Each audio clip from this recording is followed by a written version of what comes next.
Hello everyone and welcome to a new video from Your Overwatch. I'm Eddie the Chump and today we'll be talking about the changes to Symmetra that went live in yesterday's patch. As many of you know, she had been completely reworked in the PTR, in an attempt to expand her applicability beyond just first point defense on some maps. Those changes have now made it to the full live game, and in this video we'll be covering them quickly and discussing just how impactful they may or may not be. Complete redesign. So let's quickly cover the most important changes. Firstly, she has a new ability called Photon Barrier, which replaces her Photon Shield E ability. What this does is fire an oval-shaped barrier that travels forwards away from the player, allowing them to shield themselves or their teammates from incoming damage in a single direction. Now this tool isn't exactly like a Rhine shield, as once fired you cannot manipulate its direction. However, the offensive uses should become obvious. It can help sustain a push through a narrow corridor, forcing your opponents to back away from it as you follow it up and take positioning. Likewise, you could use it defensively in a similar context to counter-initiate your own team into an opponent's push. Symmetra also now is the only hero in Overwatch to have a choice of ultimates. She can use her teleporter like normal, which by the way has been improved to have mostly regenerating shields and a larger hit point pool overall than before. Or she can use her new shield generator. This ultimate has a large area of effect that adds an extra 75 shields to any teammate within its radius. It also ignores geometry and line of sight. If you're in its radius, you get the bonus. Now this is obviously meant to boost Symmetra's viability in game modes like King of the Hill. Whether it'll be effective in that goal at higher ranked play is still up for debate, but it's still good to have the option. Her death ray, as I like to call it, has also been buffed to have a range of 7 meters instead of the previous 5. This obviously is a straight buff, and anyone who's ever been melted by it knows to fear how good it can be, so look forward to that. The last meaningful change is in the application of her turrets. So you no longer have to wait to build 3 turrets at a time. You can now build all 6 straight away, and then the cooldown to build more if they get destroyed has been reduced from 12 seconds to 10. Now that's obviously a good thing for Symmetra players, as the turrets are a core part of her defensive value. If they're not dealt with, you can quickly build ults and stop pushes in their tracks. Overall, she's been drastically improved. So where do these changes leave her?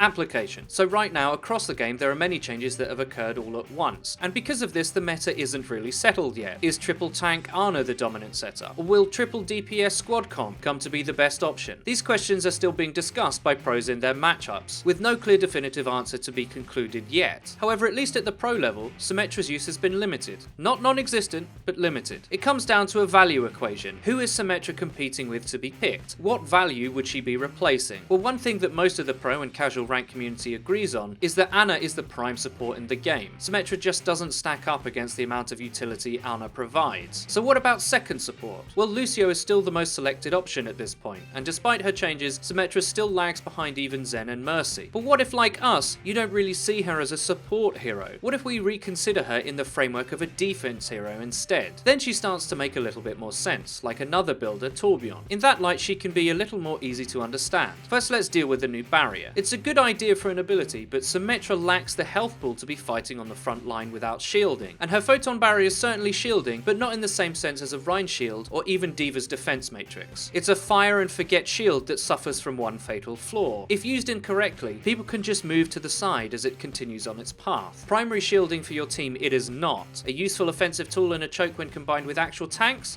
Perhaps. Solo queue destroyer. So where do we see Symmetra actually shining? Well, like any builder hero, Symmetra is great against unorganized teams. Her turret value is key to getting your ultimate in time for it to be relevant, and the best way of countering her turrets is with organized teamwork, methodically robbing her of her impact. But that isn't what solo queue is a lot of the time, as we all know. If a team is playing poke at the choke or is exceptionally disorganized, Symmetra can seem like a god. In those contexts, you can get value and pick off people as they succumb to fatal trickling. As such, at lower ranks you'll be able to prosper. A Symmetra Torb combo, for example, can boost a friendly tracer to 300 health points. That could throw the balance of a game massively in your favour. And at higher ranks, she's still viable, but beware. She remains one of the easiest heroes to get absolutely no value from and throw a game for your team. The truth is, however, that most heroes in Overwatch are viable. You can win with them. You just need to understand the win conditions with them. Symmetra's win condition has always been the struggle to have impact and build ultimate before it becomes irrelevant, and that hasn't changed. If you find yourself against unorganized opponents, you can almost carry a defense. But if the enemy team know what they're doing, you could end up being a ghost and feeding. I hope you enjoyed the video. If you did, please don't forget to leave a like. If you want us to talk about anything specific, please don't hesitate to leave a comment below. Also, please follow the Your Overwatch Twitter. It's where you can find updates about new videos and streams. I've been Eddie the Chump, and until next time.